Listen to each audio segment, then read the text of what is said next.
Hello students, कैसे हैं आप लोग। मैं हूं चंद्र प्रकाश तथा चंद्र प्रकाश इंग्लिश क्लासेस के इस यूट्यूब चैनल में आप सबों का स्वागत है। आगे बढ़ने से पहले मैं आप सबों का एक बार पुनः धन्यवाद देना चाहूँगा कि आप लोग जो है आप लोगों के द्वारा मेरे प्रीवियस वीडियोज़ को बहुत अच्छे लाइक्स मिल रहे हैं, शेयर्स मिल रहे हैं, सब्सक्राइब्स मिल रहे हैं और मुझे उम्मीद है कि आप लोग आगे भी ऐसा करते रहेंगे जिससे मेरा उत्साह बना रहेगा और आपके लिए मैं ज़्यादा से ज़्यादा कुछ कर पाऊँगा। तो चलिए इन्हीं शब्दों के साथ मैं अपने आज के क्लास का शुभारंभ करता हूँ। देखिए जैसा आप लोग देख रहे हैं कि आज का टॉपिक है हमारा फ्रेजल वर्ब, है ना। इसको हमने क्लास के स्टाइल से शुरू किया, जैसा मैं अपने एक्चुअल क्लास में लेता हूँ उस तरह से मैंने आपको समझाने का प्रयास किया है जिससे आपको ज़्यादा से ज़्यादा फायदा मिले। अब देखिए यहाँ पे जो है बी लेटर से जो स्टार्ट होने वाले फ्रेजल वर्ब्स जो है ये आपके लिए बहुत इंपॉर्टेंट होते हैं एंड अकॉर्डिंगली मैं आगे भी आपको इसी तरह से समझाता रहूंगा। जो लेटर आपके लिए ज्यादा इंपॉर्टेंट होंगे उन सबों पे चर्चा मैं पहले करूंगा और बाद में जो बचे हुए लेटर्स है उसको मैं एक्सप्लेन कर दूंगा, उसको अलग से समझा दूंगा। तो चलिए आज की चर्चा की शुरुआत करते हैं। हम लोग फ्रेजल वर्ब की बात करते हैं। पहले हम लोग ये जानने का प्रयास करते हैं कि ये फ्रेजल वर्ब होता क्या है। अब देखिए ये फ्रेज से बना और वर्ब ये दो टर्म है। तो वर्ब को तो आप सब लोग समझते हैं ना, यहाँ पर वर्ब का मतलब हो रहा है मेन वर्ब। अब देखिए यहाँ फ्रेजल वर्ब का मतलब ये होता है कि मेन वर्ब में अगर कोई प्रीपोजिशन आकर के उसके मीनिंग को प्रभावित करेगा तो उसको हम लोग फ्रेजल वर्ब कहेंगे। एकदम clear, I think it is clear to all of you. अगर आपको नहीं समझ में आएगा तो कोई भी क्वेरी होगी, कोई भी प्रॉब्लम होगा, आप अपने उसे मेरे कमेंट बॉक्स में डाल देंगे and I will definitely respond to all of you. Clear. तो चलिए एक एग्जाम्पल से हम लोग समझते हैं। अब देखिए सबसे पहले हमने लिखा लुक। अब आप सब जानते हैं लुक का मतलब क्या होता है। लुक का मतलब होता है देखना। लेकिन अब लुक में अगर हम प्रीपोजिशन लगाएंगे और प्रीपोजिशन को बदलते जाएंगे तो उसका माने बदलता जाएगा। तो चलिए इस उदाहरण से हम इसको समझते हैं, शुभारंभ करते हैं। अब देखिए सबसे पहला है लुक आफ्टर। अब देखिए लुक का मतलब होता है देखना, लेकिन जब लुक आफ्टर होता है तो इसका मतलब होता है देखभाल करना, to take care of. Clear. अब देखिए लुक में अगर हम इनटू लगा देते हैं तो फिर इसका माने बदल जाता है। प्रीपोजिशन बदला, माने बदला। तो जब हम लुक इनटू कहते हैं तो इसका मतलब होता है जांच पड़ताल करना, है ना। तो to investigate. And the next one is look on. Look on का मतलब होता है सम्मान करना। तो इस एग्जाम्पल से आप अच्छी तरह समझ गए होंगे कि जब किसी भी वर्ब में जब प्रीपोजिशन को बदला जाता है तो उसका माने अकॉर्डिंगली बदलता जाता है। इसी को हम लोग फ्रेजल वर्ब कहते हैं। अब जो महत्वपूर्ण आज के टॉपिक के अनुसार जिसे हमने बी लेटर से आरंभ किया, जो बहुत ही इंपॉर्टेंट जो है आपके फ्रेजल वर्ब्स है, उसकी चर्चा मैं करने जा रहा हूं। अब देखिए सबसे पहला है बैक। अब बैक का मतलब क्या होता है। बैक का मतलब होता है पीछे। अब देखिए इसमें जब प्रीपोजिशन बदलेगा तो कैसे इसका माने बदलेगा, ये बड़ा अच्छी तरह से आपको समझना। और मैं आपको बताऊं कि फ्रेजल वर्ब से आपके एग्जाम में क्वेश्चंस आते ही आते हैं, चाहे वो किसी भी तरह का कंपटीशन हो जिसमें इंग्लिश शामिल है। You will be definitely getting questions on that. अगर आप बैंक के एग्जाम में जाते हैं तो उसमें भी फिल इन द ब्लैंक्स में आपको मिलना ही मिलना है, सेंटेंस इंप्रूवमेंट में आपको मिलना ही मिलना है। अगर आप एसएससी के एग्जाम में आते हैं तो उसमें तो इडियम्स एंड फ्रेजेस के अंदर ही इसको घुसाया रहता है और अलग से भी फिल इन द ब्लैंक्स में रहता है। मैनेजमेंट के एग्जाम में भी निश्चित रूप से आपको ये क्वेश्चन इस प्रकार के मिलते हैं। So I am just explaining to you how much important this phrasal verb is for you. तो चलिए हम लोग चर्चा करते हैं बैक के ऊपर। अब देखिए सबसे पहला हमने लिखा बैक आउट। पहले इसके मीनिंग को समझ लेते हैं। बैक आउट का मतलब पीछे हटना। तो कहां से पीछे हटना। लिखा हुआ to withdraw from a commitment और मीटिंग इटीसी। मतलब किसी मीटिंग से आप अपने आप को बाहर निकाल लेते हैं। कोई आप वादा करते उससे आप मुकर जाते, किसी बात से मुकर जाना, किसी मीटिंग से अपने आप को बाहर निकालना, इसी को हम लोग बैक आउट कहते हैं। एक एग्जाम्पल भी हमने दिया, she backed out from the board meeting. मतलब बोर्ड मीटिंग से उसने अपने आप को बाहर कर लिया, जो उसमें वो शामिल थी उससे उसने अपने आप को बाहर कर लिया। And then the next one is backup. Backup is a very important phrasal verb. Backup का मतलब होता है सपोर्ट करना, किसी को मोरली सपोर्ट करना, किसी को साइकोलॉजिकली सपोर्ट करना, इसी को हम लोग बैकअप कहते हैं, है ना।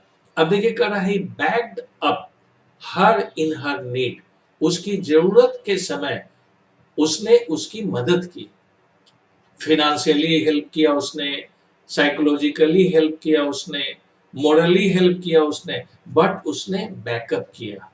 एक बैकअप जो है आप कंप्यूटर में भी देखते हैं, तो बैकअप यहाँ भी वही नाउन के रूप में आता है।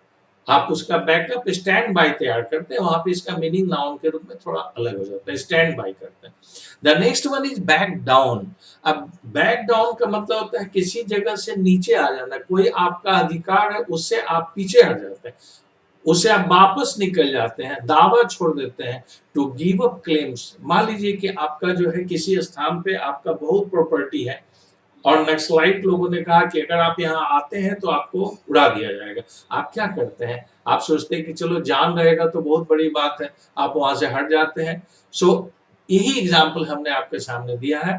He back down his property because of fear, डर के मारे उसने अपना दावा छोड़ दिया, तो इसी को हम लोग बोलते हैं, है ना, back down. The next one bear से। अब देखिए बियर भी एक बड़ा इंपॉर्टेंट है। अब कहता है सबसे पहला हमने बताया आपको बियर अवे। बियर अवे बहुत इंपॉर्टेंट है, इसके बहुत से माने निकलते हैं, लेकिन जो मोस्ट इंपॉर्टेंट है उसकी चर्चा मैं आपके सामने कर रहा हूँ। सो बियर अवे का मतलब होता है जीतना। जीतना का मतलब जैसे कोई प्राइज जीत रहे हैं, अवार्ड जीत रहे हैं, इसी को हम लोग बियर अवे कहते हैं।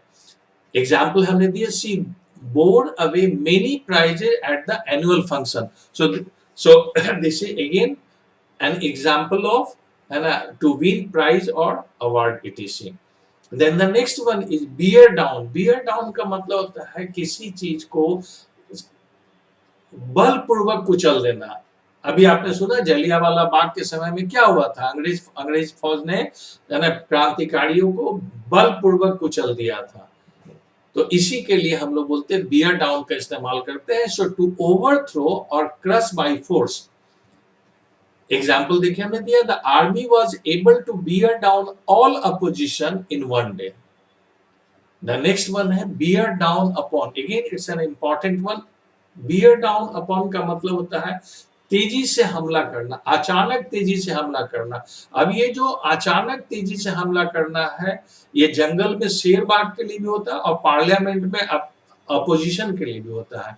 ऑल ऑफ ए सडन जब आप जो है किसी के ऊपर अटैक करते हैं, वेदर इट इज फिनेंशियली और फिजिकली और mentally, so it becomes an example of bear down upon. So I bore down upon my opponents. Clear? So the next one again bear से ही, bear से continued है, important है, ध्यान देंगे। अगला है bear out। bear out का मतलब होता है again बैकअप करना, सपोर्ट करना। पहले हमने भी आपको बताया सपोर्ट करना, समर्थन करना, टू कंफर्म, किसी चीज को कंफर्म कर देना। So my teacher can bear out that I respect him. मेरे टीचर जो है इस बात की पुष्टि करेंगे कि मैं उनकी इज्जत करता हूँ। The next one is bear with, very important. bear with का मतलब होता है बर्दाश्त करना, bear with का मतलब होता है सहना।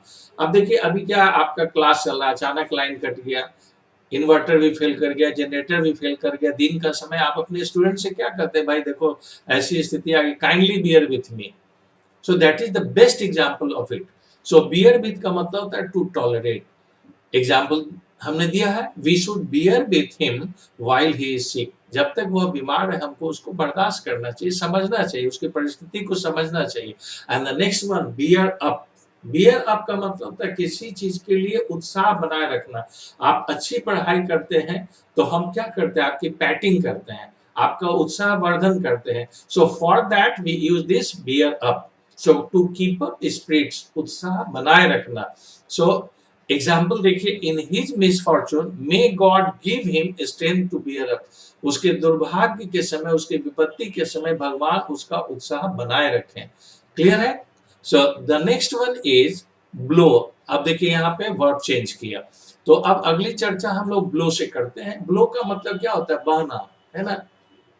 अब देखिए सबसे पहला ब्लो में जब हम अप लगाते हैं, ब्लो में अप लगाते हैं तो इसका मतलब होता है विस्फोट से उड़ा देना, विस्फोट कर देना। आप देखते हैं बड़े-बड़े पहाड़ वगैरह होते हैं, रेलवे लाइन को उसके अंदर से पास कराना रहता है, तो उसको बारूद से उड़ाया जाता है। For that we use this blow up, so to demolish by explosion. Example हमने दिया, the bridge was negative example, the bridge was blown up by bomb, पुल को बम से उड़ा दिया गया। सो द इस यूज मे बी नेगेटिव और पॉजिटिव, लेकिन इसका मतलब क्या होता है, विस्फोट से उड़ा देना। अगला है ब्लो आउट। अब ब्लो आउट का मतलब होता है बुझा देना। अब ब्लो आउट का मतलब जो है बल्ब भी बुझा देना, ट्यूबलाइट भी बुझा देना, कैंडल भी बुझा देना। So it can be used in any way, but the meaning is to extinguish मतलब बुझाना। So please blow out the candle. The next one is blow over. अब देखिए ब्लो ओवर का मतलब होता है किसी की चीज की इंटेंसिटी में कमी आना, किसी चीज की तीव्रता में कमी आना। मान लीजिए कोई भूकंप आ गया, कोई तूफान आ गया, कोई सुनामी आ गई, एक खास धीरे धीरे वो शांत होने लगता है, तो उसके लिए हम लोग ब्लो ओवर का प्रयोग करते हैं। सो तीव्रता में कमी आना, so to become less violent. The earthquake disaster blew over in 5 hours. Clear है? Then the next one is break. अब देखिए ब्रेक का मतलब क्या होता है, टूटना। ब्रेक का मतलब क्या होता है, टूटना। लेकिन जब हम इसको अलग अलग बनाते हैं, अलग अलग प्रीपोजिशन जोड़ करके, तो अलग अलग मीनिंग आता है। अब देखिए सबसे पहला क्या, ब्रेक विथ। अब ब्रेक विथ का मतलब होता है झगड़ा हो जाना, संबंध टूट जाना, है ना। सो कह रहा है she gave him no cause to break with him, है ना, उससे अलग होने का उसने कोई कारण नहीं बताया।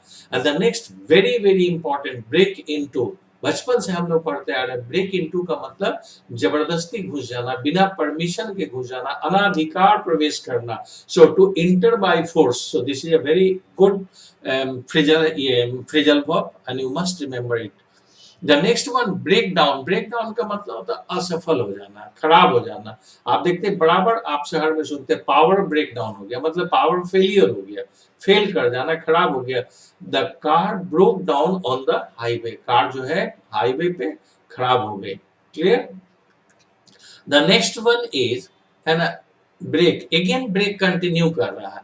Then break out. अब ब्रेक आउट का मतलब होता है कोई किसी चीज का अचानक फैल जाना, किसी चीज को बहुत तेजी से फैल जाना। अभी आप देखिए पूरे विश्व में कोरोना फैला हुआ है, तो ये क्या ऑल ऑफ ए सडन आपके देखते देखते फैल गया, है ना। होली के समय जब है ना 10 मार्च को होली थी, उस समय जो है हम लोग चर्चा कर रहे थे कि कोरोना आने वाला है, आने वाला है। और आप होली से दिवाली के बीच के समय में देखिए कहां से कहां चला गया पोजीशन। सो 10 मार्च से 14 नवंबर के बीच में क्या पोजीशन आने वाला है आप समझ लीजिए, और आ गया ये भी समझ लीजिए। सो ब्रेक आउट का मतलब क्या हुआ, to erupt suddenly. So the corona pandemic. Pandemic का मतलब वैश्विक महामारी। देखिए एपिडेमिक का मतलब होता है महामारी जो एक शहर में फैल गया, है ना। सो और पैंडेमिक का मतलब हो गया वैश्विक रूप से फैली हुई महामारी। सो the corona pandemic has broken out in the world. And the next again important one, breakup. Breakup का मतलब संबंध तोड़ देना, संबंध का समाप्त हो जाना। अभी तो आप देखिए ब्रेकअप बड़ा इंपॉर्टेंट है, ब्रेकअप के ऊपर गाने वगैरह भी बनते हैं। सो बॉलीवुड में गाने बनते हैं, ब्रेकअप हो गया, ब्रेकअप सॉन्ग्स बनते हैं। So to end disperse, to the couple broke up after 25 years of marriage, है ना, शादी के 25 साल के बाद इन लोगों के बीच में संबंध विच्छेद हो गया। And the next one is break in. Break in का मतलब होता है बीच में टपक जाना, बाधा डाल देना। अब आप देख रहे हैं बहुत से स्टूडेंट्स की आदत होती है, टीचर पढ़ा रहा है बीच में इंटरप्ट कर देगा, उसका फ्लो खत्म कर देता है, इसी को बोलते हैं ब्रेक इन। सो हमने बड़ा एक अच्छा एग्जाम्पल दिया है, why do you break in when I speak. जब मैं बोल रहा हूं तो आप बीच बीच में क्यों टोका टाकी कर रहे हो। So for that this break in is used. The next one is bring. अब देखिए bring का मतलब क्या होता है, लाना। अब bring में जब प्रीपोजिशन आएंगे तो उसका माने कैसे बदलता है। सबसे पहले bring about। bring about का मतलब होता है कारण बनना या कारण होना, किसी चीज का कारण बन जाना, कारण हो जाना, है ना। अभी चाइनीज लेबोरेटरी में कोरोना निकल गया, ये कारण बन गया। So his arrogance has brought about his downfall. उसका घमंड ही उसके पतन का कारण बन गया। अभी दशहरे का समय है, आप लोग रावण के बारे में सुनते हैं कि उसका घमंड ही उसको ले डूबा। सो इसी को हम लोग बोलते हैं, है ना, bring about. The next one is bring down. Bring down का मतलब होता है कम होना। ब्रिंग डाउन बहुत ही इंपॉर्टेंट है। ब्रिंग डाउन मतलब कम होना। Bring down, come down, cry down, बहुत सारे फ्रेज है जो इससे रिलेटेड है, फ्रेजल वर्ब है जो इससे रिलेटेड है। सो ब्रिंग डाउन का मतलब होता है to lower. Constant inflation brings down the standard of living. लगातार मुद्रास्फीति लोगों के रहन सहन के स्तर को कम कर देती है।